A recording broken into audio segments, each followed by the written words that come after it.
4월 15일 살아계신 하나님 말씀 누가복음 15장 11절부터 32절 말씀 가지고 뉘우치고 돌이키고 돌아가라는 제 말씀드립니다. 우리는 어느 방향이든 향방을 정하고 열심히 달려가고 있지만은 정작 우리가 걷는 이 길이 생명으로 향하는 바른 길인지 아니면 나를 점차 파멸시켜가는 길인지 그 자기 자문답하는 그에 대한 너무 무감각할 때가 많습니다. 오늘 본문 누가복음 15장은 이 탕자 이야기는 우리가 단순히 그저 열심히 사는 거 이거를 넘어가지고 바르게 살기를 원하시는 하나님의 경책의 말씀입니다. 그래서 지금 우리가 걷고 있는 길이 바른 길인지 우리는 분간을 해야 되는 거지요. 우리는 흔히 길이 닫혀 있으면 당연히 가야 될 수 있는, 갈 수 있는 뭐 그런 길이라고 의심 없이 가는 수가 많죠. 아마 대부분 그런 것 같아요. 하지만 길이 나 있다고 그래가지고 무조건 그 길을 걷는 건 그 멸망으로 가는 아주 위험한 일이죠. 마태복음 7장 13절 이하에도 멸망으로 인도하는 문은 크고 그 길은 넓어서 그리로 들어가는 자가 많고 생명으로 인도하는 문은 좁고 길이 협착해서 찾는 자가 적다고 말씀합니다. 19세기 프랑스 사실주의 문학의 거장이었던 스탕달이 그의 소설 적과학이라는 그 책에서 주인공 줄리엥 소렐이라고 하는 그 젊은 청년, 아주 꿈 많고 또 가지고 있는 포부가 컸던 비참한 목수의 아들이 태어났기 때문에 아주 고민이 많다가 신분 상승을 위해 가지고 교회와 군대라는 그 길을 걷지요. 그건 자기 지성을 오직 자신의 야망을 달성하기 위한 도구로 사용했고 수단과 방법을 가리지 않아서 끝없는 도전 끝에 승승장구하게 됩니다. 그렇지만 그의 발걸음에 항상 타인의 눈물과 기만이 깔려있다가 결국 그게 폭발하는 그런 형태가 돼가지고 탐욕의 무게를 이기지 못해가지고 결국 단도대에서 비극적인 종말을 맞이하게 되지. 이 소설은 우리에게 아주 엄중한 경고성 교훈을 줍니다. 인간의 욕망이 투사된 그 목표가 하나님의 공의와 부합되지 않을 때 그 결말은 결국 허무한 멸망이라고 하는 사실입니다. 잠언 14장 12절에도 어떤 길은 사람의 보기에 바르지만 필경은 사망의 길이라고 말씀합니다. 여기서 이 사람의 보기에 바르다고 하는 이 표현은 하나님의 관점을 배제한 철저한 자기적 윤리적 판단을 의미하거든요. 그러니까 하나님 뜻이 판단의 기준이 돼야 한다는 그 말씀을 하고 있는 거예요. 파스칼은 그의 정서 팡세에서 인간의 위대함은 자신의 비참함을 아는 데 있다고 말씀합니다. 자기 자신을 돌아보고 판단할 수 있는 그런 객관적인 의식을 가져야 되는 거지. 우리가 지금 걷는 길이 바른 길인지 알기 위해서는 먼저 내 발걸음이 하나님 말씀 안에서라고 하는 그 절대적 기준 안에 서 있는지 이걸 우리가 대비해 봐야 되는 거예요.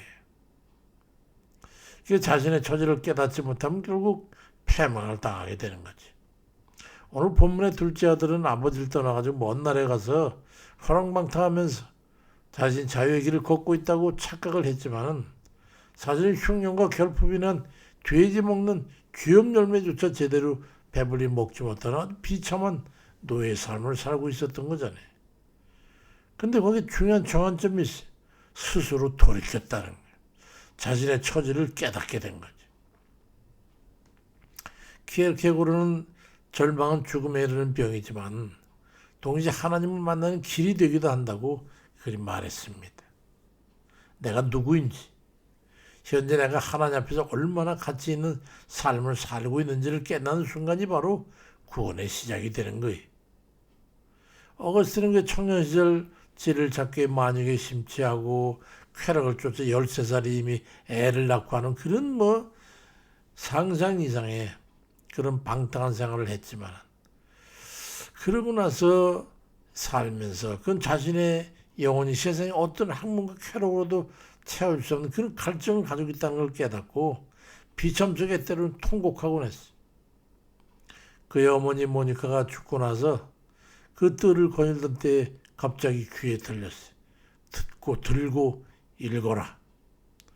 그런 그 말씀을 음성을 듣는 순간에 집 안으로 뛰어들어가서 탁자에 놓여있는 자기 어머니 모니카의 그 성경을 펼쳐 읽었더니 로마서에 있는 14절 말씀이에요. 그 자신의 비참한 처지를 깨닫고 돌이키고 방탕한 삶에서 돌이키게 됩니다. 누가복음 15장 17절 이하에도 이에 스스로 돌이켜 이르되 내 아버지께 양식이 풍족한 품꾼이 얼마나 많은지 난 여기서 줄여 죽는구나. 내가 일어나 아버지께 가서 아버지 내가 하늘과 아버지께 죄를 지었으니 지금부터는 아버지 아들아 일컬음 담당치 못하겠습니다. 그러니 나를 품꾼의 하나로 보소서 하고 살겠다고 다짐을 하고 돌아갑니다. 이 구절은 회개의 정석을 보여줘요. 자신의 오를 뉘우치고 징벌을 각오하고 아버지 그 주께로 발걸음을 돌리는 것. 그랬더니 누가복음 15장 22절 이하에서 아버지는 돌아오는 아들을 위해서 제일 좋은 옷과 가락지를 꺼내서 잔치를 베풀어 주죠. 돌아오는 아들에게는 그 아버지 하나님께서 풍성한 꼴을 예비하고 기다린다는 뜻이죠. 그 돌이킨 후에는 우리는 바른 삶을 살아야 되는 거예요. 진정한 회개는 방향의 전환이고 변화된 삶으로 증명이 되는 거예요. 돌아오더니 다시 또 먼 나라로 떠나겠다면 그게 돌아온 일입니까? 돌이킨 겁니까? 아니잖아요. 그럴 수 없죠. 돌이킨 후의 삶은 하나님 뜻을 따라서 남은 때를 살아가야 되는 거예요. 베드로전서 4장 2절 3절에 그 후로는 다시 사람의 정욕을 따르지 않고 하나님의 뜻을 따라서 육체의 남은 때를 살게 하려 함이라. 내가 음란과 정욕과 술 취함과 방탕과 향락과 무법한 우상 숭배를 하여 이방인의 뜻을 따라 행한 것이 지나간 때로 족하다고 말씀하고 있어요. 또다시 반복하겠냐? 연이어서 계속 하겠냐 이 말이에요. 우리가 하나님의 은혜를 경험했다면 이제는 우리가 하나님의 기쁨으로 전환되는 그런 삶을 살아야 되는 거지. 미국의 대보험사였던 D.L. 모디가 회개하고 돌이킨 성도의 삶이 얼마나 투명하고 성실해야 하는지를 강조했어. 그런 회심한 후에 나는 예수님을 믿은 후부터 내 지금은 구두가죽 그 한 조각을 자를 때에도 주님의 영광을 위해서 정직하게 잘랐다고 고백했어. 그가 얼마나 철저한 주님 말씀 준행의 삶을 살려고 애썼는가를 보여주는 일면이지. 이처럼 바른 삶이라고 하는 것은 매일의 일상에서 자신을 쳐서 말씀에 복종시키는 그런 성실함 속에 있는 거예요. 하나님께서 우리가 죄악길에서 패망하기를 원치 않으시거든요. 그래서 때로는 결핍을 주시고 때로는 가책을 주셔가지고 우리를 바른 길로 인도하시는 거예요. 시편 119편 105절에도 주의 말씀 내 발의 등이요 내 길의 빛이니이다 말씀합니다. 돌이킨 후에는 우리가 주의 말씀을 따라 살아가는 겁니다. 인생은 속도가 아니라 방향입니다. 혹여라도 세상에 화려함에 눈이 멀어가지고 하나님 아버지의 집을 잊고 있지는 않습니까? 만약 내 삶이 하나님 말씀의 기준에서 이탈해 있다면 지금이 바로 돌이킬 때입니다. 기회가 많지 않아요. 주님께서는 언제나 문 앞에 서서 우리가 뉘우치고 돌아오기를 기다립니다.